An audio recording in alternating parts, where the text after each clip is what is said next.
Hey, what's going on? Another episode of Hope and Mum and Dad podcast for you today with me, Fuzz, and my wife, Becky.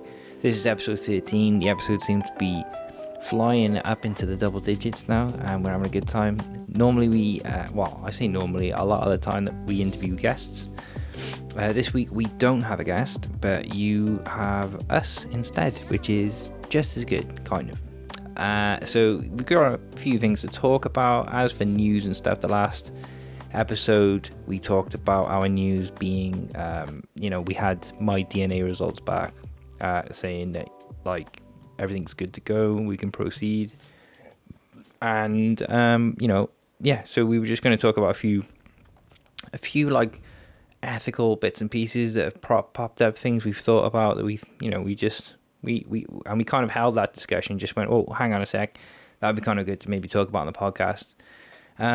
So that's about it. But first of all, Rebecca, how are you in yourself? I feel quite tired. Yeah. I've had a busy old day. Woke up quite early, did the dog walk, did some housework, not much though, and then did loads of my work, which was fun. Yeah, so, one thing I thought about with our the DNA results that I had back from my thing, I was thinking, I spoke to my brother, Seb, and he went through a similar thing, and apparently we got very, very similar, almost identical numbers for our count both times. And he said to me that he didn't get referred for a DNA test, and I was like, that's interesting. Like, what was your theory on why we did? Well, I think there's one of two things. I think obviously on the NHS, which is where both of you were being seen, care is very different from consultant to consultant. I think it depends on who you have and their school of thought, really. So that's one reason why he might not have had the same offer or experience. And the other thing was because when we saw the doctor in October, we knew that I was going to have my radioiodine treatment for my overactive thyroid. Yeah. And they knew that once you have that, because you're potentially radioactive, there's something like an afterlife with radiation, isn't there? Or a... Yeah. I can't remember what it's called. You have to like hide away from people. Yeah, but theoretically they say that you shouldn't conceive for a minimum of 3 months, they said at radiology, but my endocrinologist consultant said 6. So because they knew that DNA testing results at the time at the Heath were taking about 6 or 7 months, maybe that's why they offered it to us, because they knew that there was nothing we could do and we couldn't really progress in October. Yeah. Whereas maybe if I wasn't having that treatment and whatnot, maybe we could have gone on to treatment planning, because like the doctor said, we would have been expedited. So but if they found that I was, because they were checking the DNA to see if I had a recessive gene, that would have been a risk. That if you had a recessive gene, yeah, if we both had it, then it could have been a problem. But I mean, it's kind of an ethical weird thing, isn't it? Because like people, every natural pregnancy generally, you wouldn't have a clue. No. Not until you have scans and stuff. Viability scans, I think they're called. So if we had bad news, which we didn't, hooray, then I would have had to have the test too, and it would have been another, well, it's time sensitive, so it would have taken a while to get these results back. And then if I had also been positive, then I'm not sure whether they would have continued with the treatment, because it's a high chance that we would have been having a baby with that's a chronic illness. Yeah, that's what I'm saying. Like, so will they?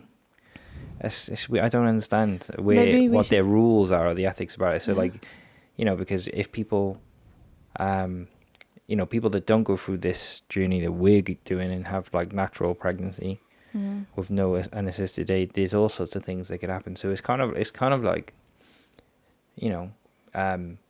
it's a bit murky, I think. You know what I mean? It is, like the whole sort of ethics a bit. I think we've just been thrown that kind of card earlier.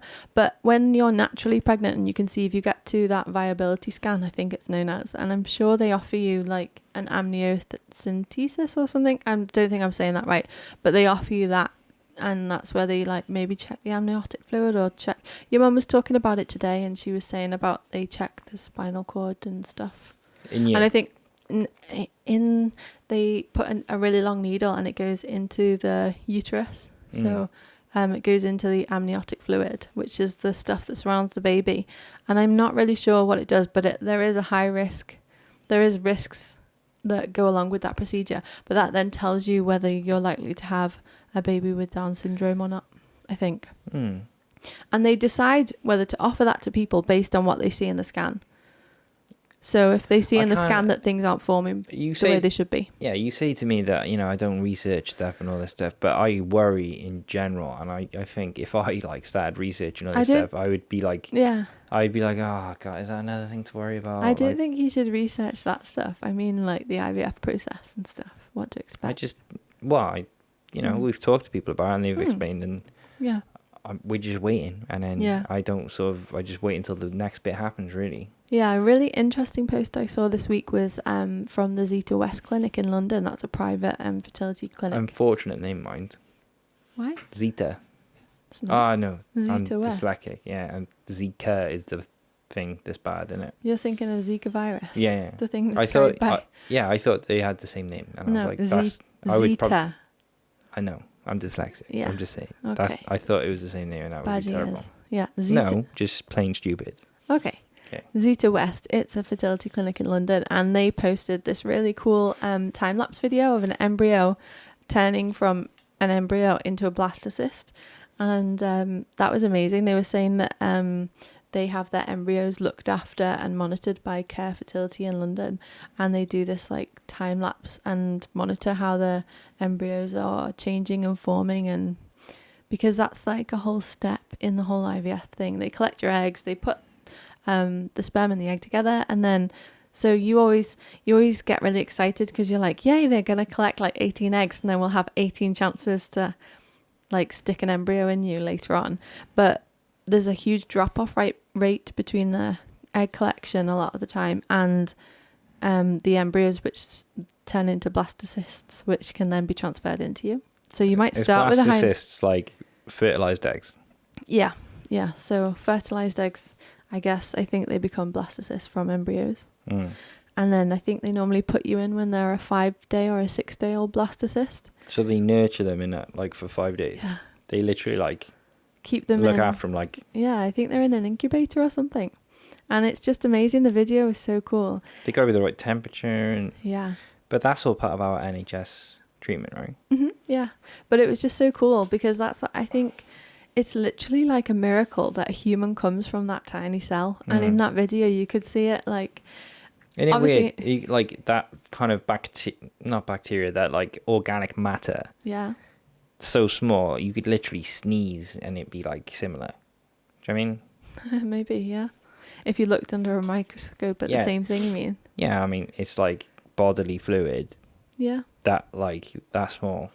Yeah. And then boom, grown person out of it. Yeah. Well, that's what was so cool about the video. It started at this obviously an embryo looks a lot like a normal egg, but the middle's bigger.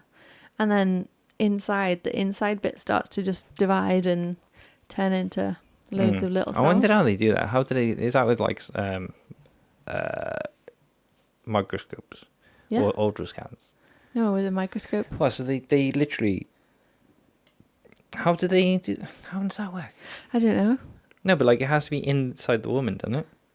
No, they don't. No. What? They take them out of you, don't they, for IVF? That would happen inside a woman. Yeah, but when they naturally. start multiplying, isn't that when they're in the womb? No. Oh, okay. They start. So that's the whole point. They don't.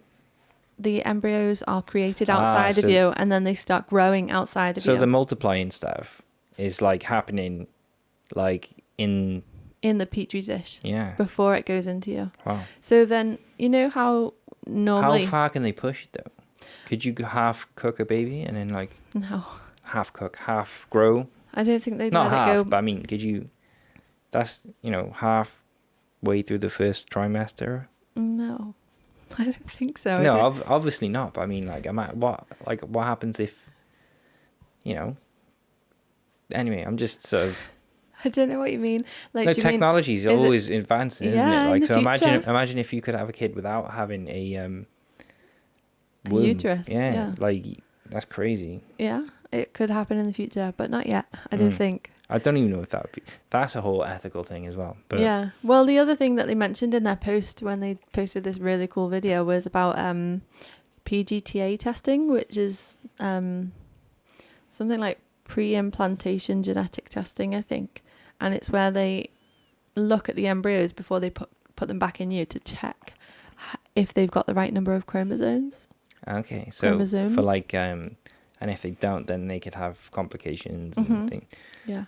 That's another ethical quandary, isn't it? But I mean, I don't know. Like, part of me thinks that, like, if you're gonna go through all this effort, and you could potentially have failed.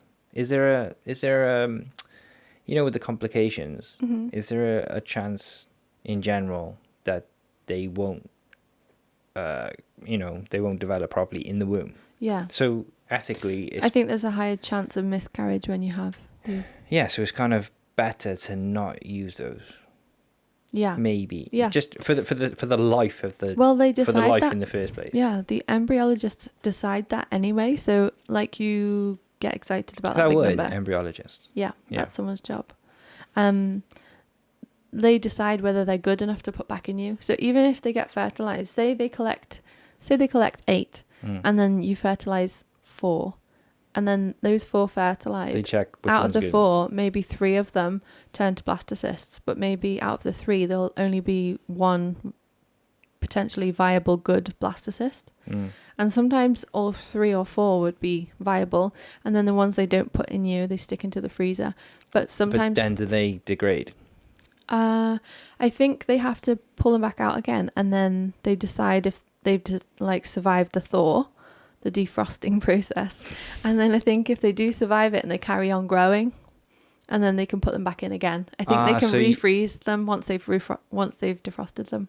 That's so weird. It is, isn't it? This is like little human people. That's what's cool, isn't it? Dish. About like. So imagine.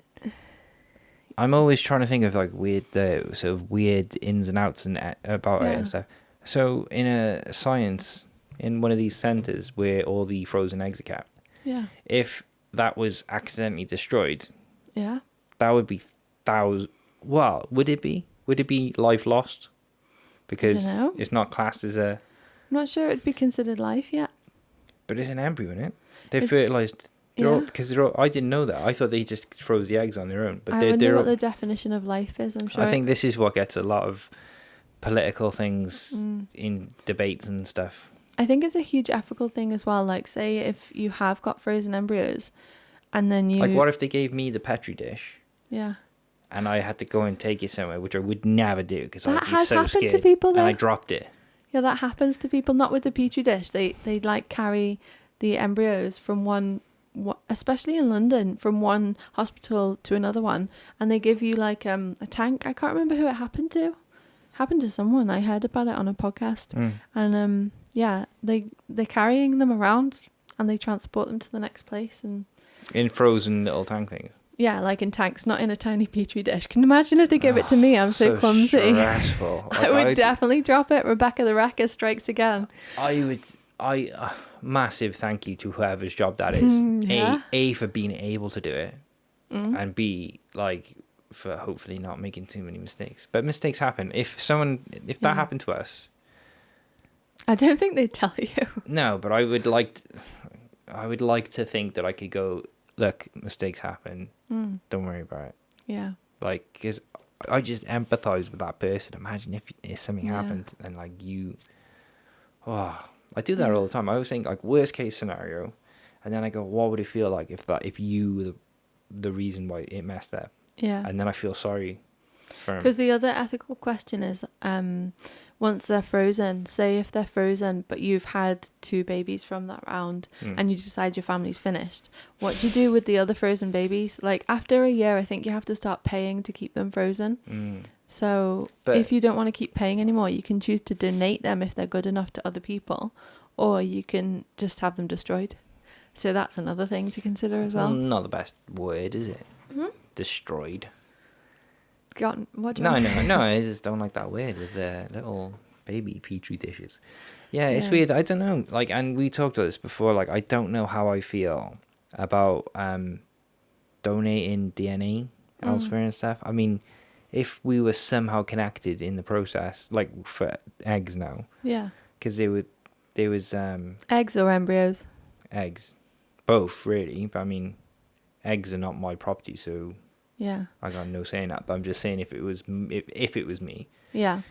then like you're allowing that life to go off and become alive with no like Control. no well, yeah, but I mean it could end up in a really terrible place and having a really bad time. Yeah. Probably not though, Yeah. because of the checks and stuff We've that got they do. different opinions about it because I think it's really good and I think it will give someone like a chance to have a family. Yeah, but this you know, who but this is like this is like, well, this is another thing. Well, that goes the on way forever. I see it, often the donation happens privately, so it's That would be different. people who are paying for a service. So if they're paying for it, I think if people No, are but you know, so the one of the IVF clinics say, oh, you can have it for 500 quid if you donate your eggs. well a reduced price. All of them do. yeah, yeah, but that means how valuable are they? If they're paying you 500 quid, No, they don't pay you that. They just Uh, reduce your yeah. fee. but they're profiting Yeah. off your DNA, Yeah. which is, I don't know, it just seems a bit weird. And no, I always think worst case scenario and plan according to that. Or, you know, and obviously your eggs are your eggs, nothing to do with me. Well, they are. Well, I can't tell you what to do. I can just say how I would feel if it was me. Mm-hmm. But like, you know, you donate an egg, it goes to someone, that child is raised in her like a has a terrible, horrible time, and it wouldn't have if you didn't donate it. Chances are it'd probably be okay. Or But they could have a better time than our actual children. yeah, but it's fine. But yeah, at some point, someone's got to be accountable, haven't they? Mm-hmm. Like, you can only be accountable. You got to act responsibly. Yeah. And you can't go around policing stuff and checking other people and wherever. But this thing is going to grow up to be a human being and needs to be cared for and nurtured and Yeah. wherever. And if it doesn't, then you trace the steps back. How did this happen? Yeah. And part, you know, right at the beginning is that decision. That's just how I feel. It's probably not a very popular one. But I say what I mean, and I just. But I think if I was a child or an adult who'd been conceived artificially, like in Sperm donors the same thing the other way around though. yeah, Yeah, like and I still feel. if I was a child who'd been brought to life by that process, I wouldn't blame the donor for my life. Like if they had a bad life, then surely it would be based on circumstances. Yeah, that but surround some people with other bad parents. lives are not in a good place to comprehend all of this stuff and sit down logically and think, oh, why? It's. I just think by that time, if something really terrible has happened, then it's too late. I don't know. I always think about the worst case scenario and try and plan around it, and Yeah. it's almost like, and also this DNA stuff is like really new. And I know in America, I think they can determine and choose the sex of their baby, can't they? And can they? I think you can. There was Judging by a the talk about it. I don't know if it's from the embryos or I don't know how they do it, but I'm pretty sure you can even choose like eye and hair color and stuff. It's really advanced. They can do a lot with DNA before it's even you sure? become a person. Yeah, I'm pretty sure. Yeah, well, maybe. I think this was years ago as well. No, There was a big debate then. Yeah, I think people should probably. I think it's possible, but they don't do it. I think. they Anyway, do. people can find out. I think in America it's possible. Okay. Yeah, but it's yeah, it's a bit weird. Like, and the thing that it's like the internet. Like when the internet came out, everyone just jumped on and was like, and then like now it's still there, and we're all older and we're like, oh, we use the internet a lot differently to how we did then. I don't know, this thing with DNA. Like I just think, and what concerns me a little bit is how companies are really keen to get your DNA. Yeah. For modeling and algorithms and And like family trees and ancestry and stuff. yeah, but I mean, You don't trust that it. data. No, well, no, it's been proven. Like there's some financial gain in it. Maybe It's- they're, or it's- maybe they're working on clones. Maybe there's like they're collecting No, it. And I'm not worried about that. I'm just more worried about like, well, this information is being stored somewhere, and what happens to it eventually.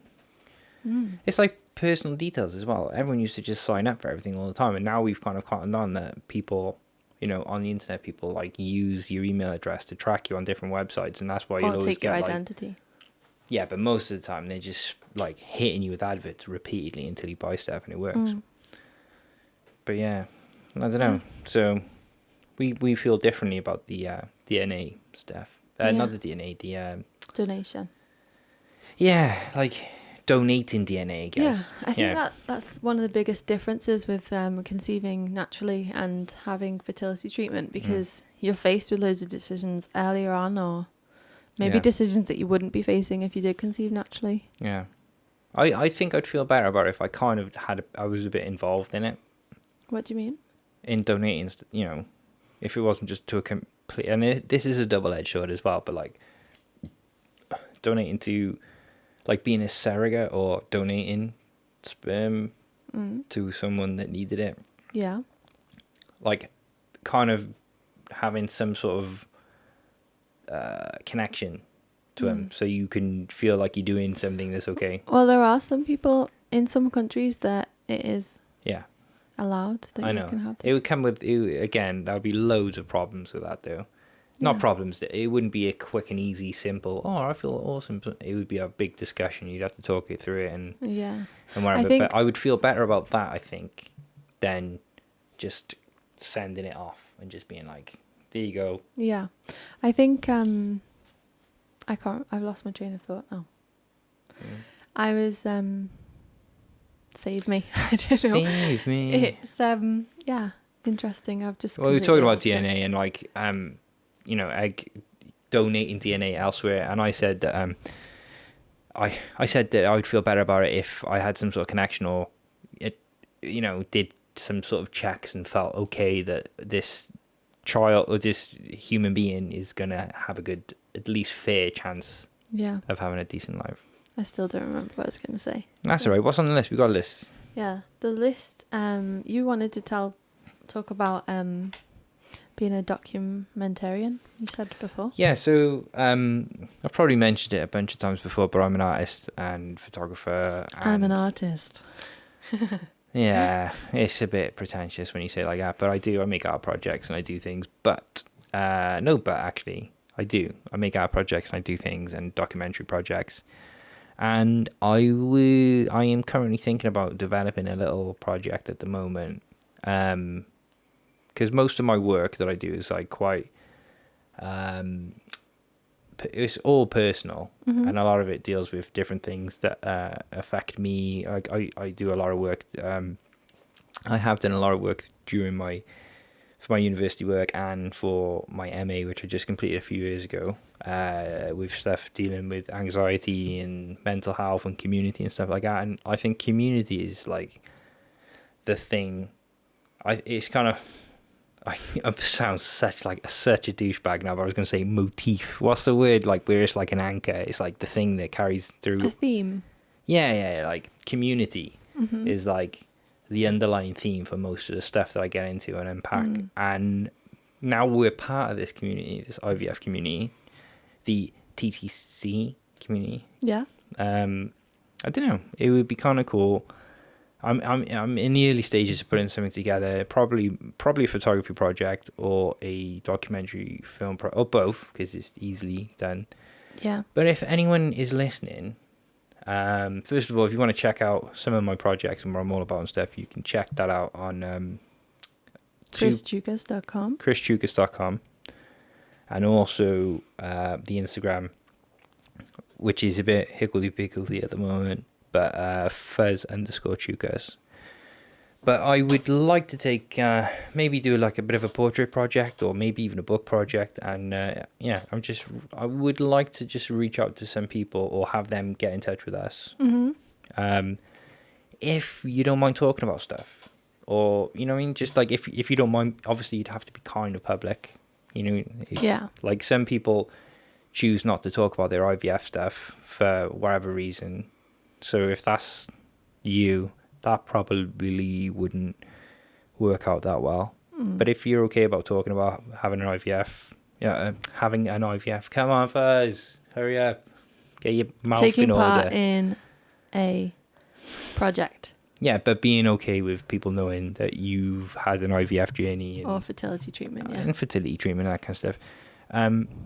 Yeah, anyway, like right now, UK based, wherever that is, could be anywhere. It doesn't matter. I travel. I got work all over the place. But please get in touch and let me know if you would be open to it. I'm looking for about maybe 5 or 6 people / couples, Yeah. and I'd be really, really grateful if you could, if you didn't mind, then you wanted to help, spread awareness and make things such, make it a little bit better. Back, you need to read the paper for the next segment because I don't. There isn't anything else written down, but I was just laughing to myself because anyone who is listening to this and not watching it on YouTube won't have seen my crazy yawn I just did and had to shake off my head. You're very similar to your dad in that respect, but apart from you didn't do it this time, every time you yawn, you'll go, and I'm like, it's like you can't, most of the time you can't yawn silently, you have to like make a loud noise,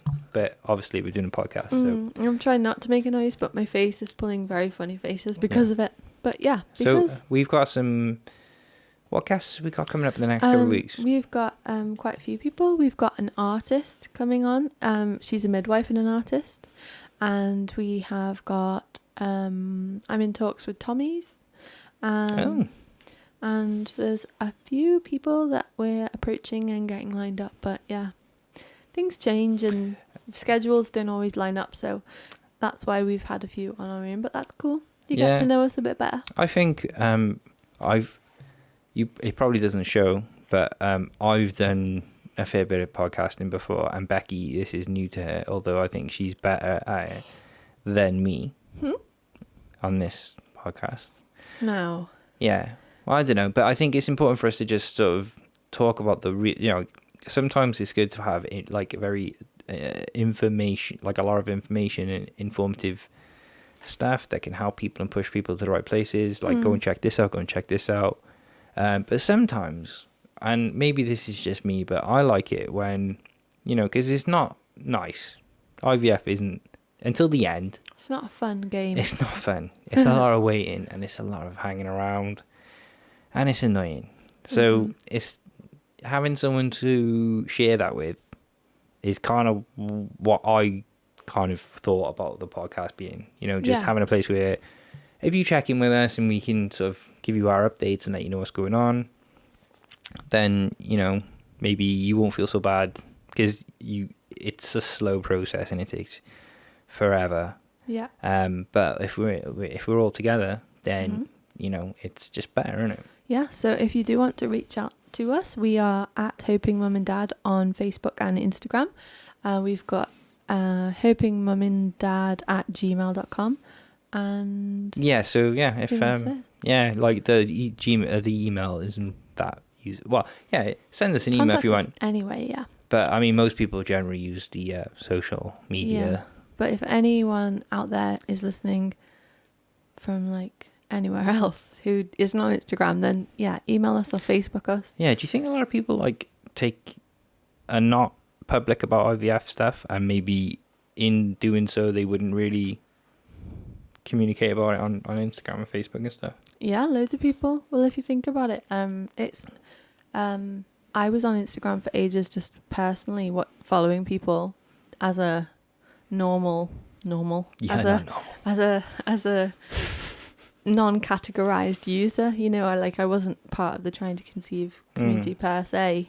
Well, this is what I mean. Like, and then everyone's I made an account. Everyone's got like loads of things that they do. Yeah. So I mean, I've got a few accounts for different things, but that's mainly for business stuff. But I mean, I do think there's lots of people who don't talk about it. Maybe because they're at the early stages and they're Mm. not ready. They haven't processed it themselves yet, and they're not ready to share. It's kind of a difficult thing to like get used to, isn't it? At first, Mm. when We you've were been saying- hoping for something. We've seen this before. It's kind of like,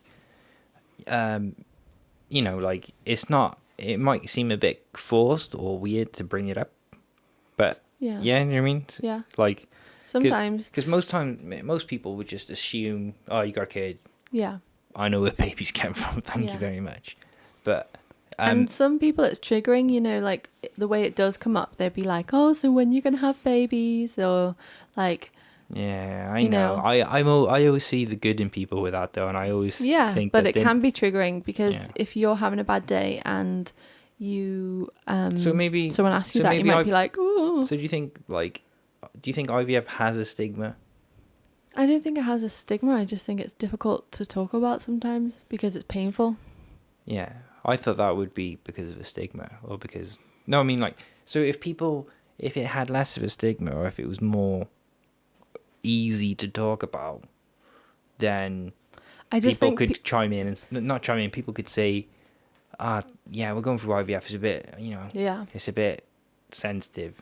I think it's not necessarily sensitive. It's just people don't realize how common it is, and there's studies and journals and articles Facts. I've read, Yeah. and like the numbers are getting smaller and smaller. Is that Yeah, right? fertility's Like, dropping. Yeah. So when It's I like that first film started Children of reading, it Men. was like 1 in 10, and now it's like 1 in 6. When? Huh? When did you start reading? Pardon? When did you start reading? 3 years ago, I don't know. Is it 1 in 10, 1 in 8? It's different in all different articles I've read, but I think when we spoke to Some people think it's the plastic that's yeah. getting into the oceans Yeah. and stuff. When we spoke to Alice Matthews from Fertility Network UK, she said that it was 1 in 6. Yeah. Yeah, which is a lot of people. That's a lot of people. Yeah, so many. And what's worrying is if it's getting worse, then, you know, we probably need more services and more funding and more clinics and stuff. Yeah, but we're so fortunate to be in Wales and not be part of the postcode lottery, really, in England. Oh, wow. Yeah, because lots of people don't qualify based on where they live. I think there's a hell of a lot more people in England than Wales, though, which Yeah. makes it like, yeah. I think on the, you know, we always look at a map and we go, Yeah, like, oh, Wales is that. But I Yeah. think the actual people, because most of Wales isn't cities. populated. Yeah. Yeah. It's like hills. And Yeah.